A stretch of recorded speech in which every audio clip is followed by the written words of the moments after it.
नमस्कार, मैं विवेक उनियाल और आप देख रहे हैं इस वक्त डीबीएम न्यूज। अभी चिन्याली सौड़ में हूं और मेरे पीछे आप जो ये आर्च पुल देख रहे हैं, ये वही आर्च पुल है जिसके लिए बहुत बड़ा संघर्ष हुआ था। लगातार खबरें आती रहती थी और तब जाकर के बहुत सारे परिश्रम करने के बाद 2012 में इस पुल को स्वीकृति मिली, जो कि दिचली और गमरी दो क्षेत्रों को आपस में जोड़ने का काम कर रहा है। ना जाने कितने ही लोग इस पुल से लाभान्वित हो रहे हैं। इसके अगर मैं बात करूं, इसे कहते हैं आर्च पुल। आर्च पुल का जो नमूना होता है वो इस प्रकार से होता है कि वो दोनों तरफ से घुमावदार होता है और जो अन्य जितने भी बीम वाले पुल होते हैं उनसे ज्यादा मजबूती ये रखता है। और ये जो है यहाँ पर ऊपर आप देख सकते हैं, भागीरथी नदी के ऊपर ये बना हुआ है। इसके आप देख सकते हैं। भले एक चीज मैं कहना चाहूंगा, जितने भी तमाम कहीं भी जा रहा हूँ, मैं बहुत जगह जा रहा हूँ, लगातार उत्तराखंड में जाते रह रहा हूँ, लेकिन ये जो ये निराश्रित गौवंश है इनके लिए कोई करता हुआ नहीं दिख रहा है। चंबा में जाऊं तो ऐसे ही दिखते हैं, चिन्याली सौड़ में भी ऐसी हैं, ऋषिकेश में भी ऐसी हैं, खाडी जाजल में भी ऐसी हैं। हर जगह ये ऐसे निराश्रित ऐसे रहेंगे। मैं चाह रहा हूँ कि शासन प्रशासन थोड़ा सा इस तरफ ध्यान दे। निराश्रित जो गौवंश है इनको थोड़ा सा ध्यान में रखे। रही बात पुल की, तो पुल बीच में इसे सजाया भी गया था तिरंगा से, तिरंगा के समान इसमें लाइटें लगाई गई थी और ये बहुत सुंदर भी दिख रहा था। पर्यटकों का भी बहुत आना जाना है, लेकिन इस पुल को बनाना इतना आसान नहीं था।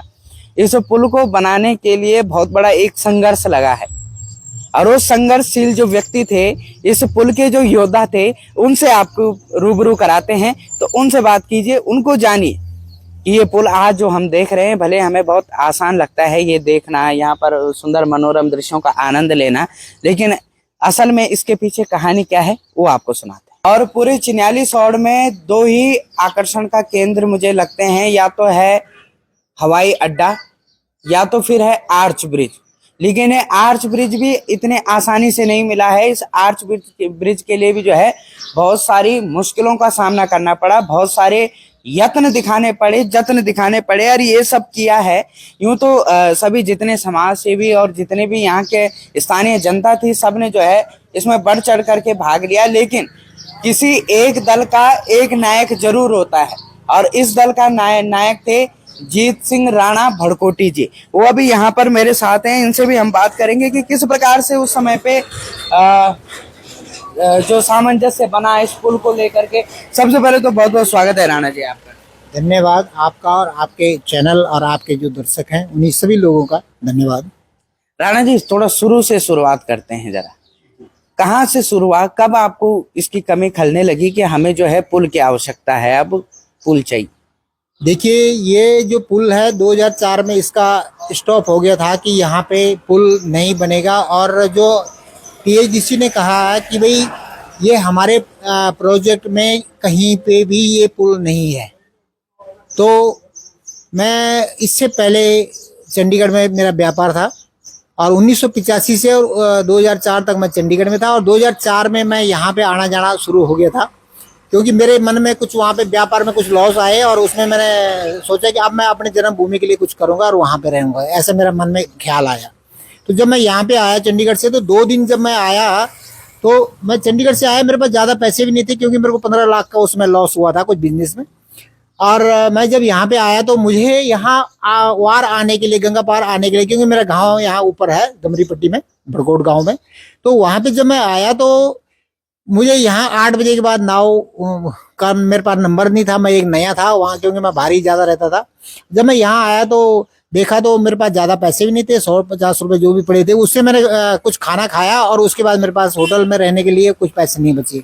किसी जानकार कोई लड़का मुझे मिला और उसने मुझे किसी ग्राम विकास अधिकारी के, जहाँ पे वो दिन को बैठते थे, 2 बेड थे, उसी में वैसे नंगे उसमें हम लोग रात को हम लोगों ने काटी। फिर तो दूसरी बार भी जब मैं आया तो उस दिन भी यही स्थिति बनी। उस दिन मैं किसी जानकार गाँव वाले के उसमें रह गया दुकान में। चलो, तो ये मेरे मन में बहुत पीड़ा हुई कि मैं तो एक चलो थोड़ा बहुत बाहर आने जाने वाला आदमी हूँ, लेकिन एक गरीब आदमी अगर यहाँ रुक जाएगा, उसके पास कोई पैसे नहीं होंगे, उनकी क्या स्थिति होगी। जबकि यहाँ समय पे नाव से आवाजाही हुआ करती थी।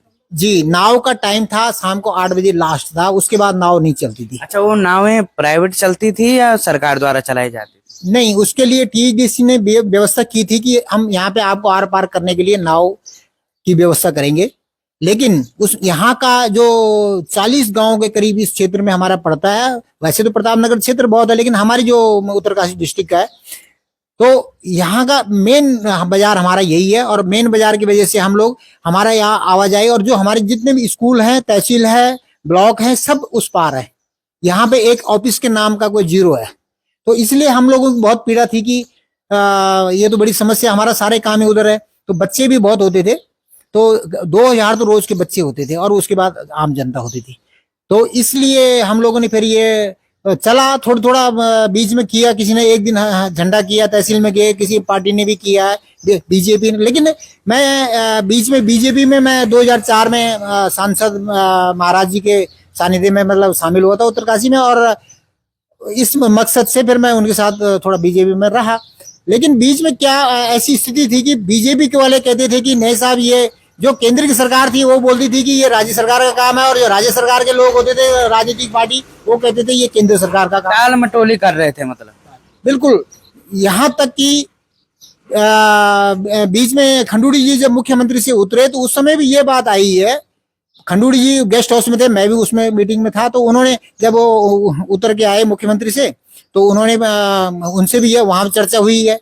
उन्होंने ये बात बताई कि भाई नहीं नहीं, कांग्रेस वालों को बोलो कि तुमने क्यों नहीं लगाया अपने कार्यकाल में। मैं बड़ा हैरान रहा कि भाई इतने एज आदमी और ये सब राजनीति के मुख्यमंत्री लेवल के आदमी, और ये भी ऐसी बात बोल रहे हैं। इसका मतलब ऐसा किसने कहा? कि खंडूड़ी जी, माननीय भुवन चंद खंडूड़ी जी। भुवन चंद खंडूड़ी जी है।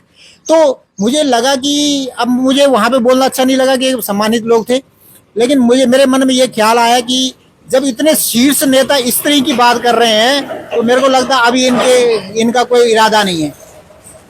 उसके बाद हम लोग कई बार पार्टियों के माध्यम से तहसील में एक दिन का जुलूस करते थे, बस उतना ही था, ज्यादा कुछ नहीं हो पाता था। तो उसके बाद 2009 में हम लोगों ने एक यहाँ से गमरी बिजली विकास समिति का संगठन बनाया। उस समिति में मुझे ही उन लोगों ने अध्यक्ष बनाया, क्योंकि मैंने मीटिंग बुलवाई थी और सभी प्रतिनिधियों को बुलाया था। उसके बाद हम लोगों ने एक वहां पे रैली की है टीएचडीसी के उसमें, और वहां पे ढोल नगारों के साथ हम लोगों ने 2 बसें हमारी वहां गई थी, करीब 100 लोग के करीब थे। तो वहां पे बड़ी रैली निकाली थी, तो काफी अच्छा उसका वो हुआ था। वो उसके बाद 2010 में फिर मीटिंग हुई, और टीएचडीसी के हमारे जो सिंचाई मंत्री थे कंडारी जी की अध्यक्षता में टीडीडीएम सचिन कुर्बे जी और हमारे जो टीएचडीसी के अधिकारी थे, महाप्रबंधक थे, और ये सब लोग उस मीटिंग में थे। 4 घंटे हम लोग भी थे, हमारे क्षेत्र के विधायक भी थे। लेकिन कोई परिणाम नहीं निकला कि वो क्या करेंगे, कैसे करेंगे। कुछ उन्होंने हमें पत्री नहीं भेजी। उसके 1 माह बाद हम लोग हमारे जो क्षेत्रीय विधायक थे केदार सिंह जी, उनके साथ में हम लोग मुख्यमंत्री को मैं मिला, और वो तो नीचे आ गए प्रश्नकाल में, लेकिन मैं उनकी टेबल से नहीं हटा, और मैं मुख्यमंत्री निशंक जी के टेबल के सामने हाथ जोड़ के खड़ा रहा। जब तक उन्होंने फाइल से साइन से ऊपर हाथ नहीं किया, तब तक मैं खड़े ही रहा उनके टेबल पे। तो मैंने कहा सर, मैं भी थोड़ा मोटा जो वहाँ पे बीजेपी का कार्यकर्ता हूँ, लेकिन मुझे शर्म आती है कि अगर जब हमारे लोगों के काम नहीं हो पाती, मुझे शर्म आती है कि मैं ऐसे संगठन में हूँ। ऐसे मैंने उनको जब सवाल किया, तो उन्होंने मेरा नाम पूछा। तो उसके बाद मैंने कहा अगर ये नहीं होता तो ये कुछ और रूप ले सकता है। तो उन्होंने कहा भी नहीं जीत सिंह जी होगा, लेकिन सब समय लगेगा। तो उसके ठीक 1 महीने बाद हम लोगों ने यहाँ पे मीटिंग की, और मीटिंग के 2 तारीख फरवरी में हमने मीटिंग की, और 17 तारीख से 15 दिन का अल्टीमेटम दे के हम लोगों ने आंदोलन शुरू किया। तो ये जो आंदोलन हमारे यहाँ ब्लॉक स्तर पे चला, उसके बाद फिर यहाँ पुल के पास आ गया। 42 दिन तक का ये आंदोलन चला। लेकिन मेरा उसमें ये था कि मेरा जल समाधि लेने का पूरा इरादा भी था, और घर में बोल भी दिया कि अगर मैं डूब भी गया तो कोई बात नहीं, आप लोग बच्चों को पढ़ाना। और ये पूरा मतलब मन से इरादा था। अच्छा, अगर सरकार पुल नहीं बनवाएगी तो आप जल समाधि नहीं, पुल नहीं बनाई। कि हम लोग बैठे थे जब आंदोलन पर, लास्ट में हम लोगों ने धमकी दी रखी थी। जैसे अभी बरसात का मौसम आता ना, उसमें हमारा वो धमकी दे रखी थी कि मैं जल समाधि में पुल से उठूंगा नहीं, जैसे जैसे पानी डूबेगा मैं भी उसी नीचे वाले पुल में, वैसे ही उसमें मैं हटूंगा नहीं वहां से। ऐसा जल समाधि का अल्टीमेटम था। तो वो जब दिया, तो जब हुआ, तो उस दिन बड़ा प्रभाव पड़ा। और यहाँ हमारे जो युवा थे लड़के, वो उन्होंने का बड़ा साथ रहा, महिलाओं का बड़ा साथ रहा। और सब उस दिन कुछ ईश्वर की इतनी कृपा हुई है कि ऊपर से बहुत ज्यादा बरसात आई, और हरिद्वार में रेड अलर्ट हो गया था। और उन्होंने कहा कि पानी मत छोड़ो डैम को, और हमने कहा कि हम यहाँ जल समाधि लेते हैं। ये मजबूरी आ गई थी स्थिति। सुबह 2 मीटर पानी, सुबह हम लोग पुल के ऊपर जब बैठे तो उस समय पानी बिल्कुल थोड़ा थोड़ा था, मतलब 2 इंच 4 इंच पानी था। लेकिन शाम शाम होते हुए 2 मीटर तक हमारा सिर सारा डूब गया, इतना पानी उस पुल में हो गया। तो उसमें बड़ी पुल वो आ गई। संयुक्त मजिस्ट्रेट आर राजेश कुमार जी जो अभी सचिव है वो उसमें आए थे वहां पे, वो नीचे बैठे रहे, काफी कुछ हुआ, पुलिस आई काफी कुछ। तो मैंने उनको, पुलिस को भी कहा भाई देखो लड़के गुस्साए हुए हैं, पानी यहाँ भरा हुआ है और लड़के लोग आपकी पुलिस को भी डुबा सकते हैं, आप पुलिस को किनारे रखो, वो हम लोग समझाने की कोशिश करेंगे। तहसीलदार जो हमारे ब्लॉक प्रमुख थे उनको सब पानी में घसीटा गया। लेडीज उन्होंने कि भाई तुम लोग प्रतिनिधि के काम को पूरा अपने मन से नहीं कर पा रहे हैं। तो इस तरीके से मतलब बड़ा संघर्ष करना पड़ा।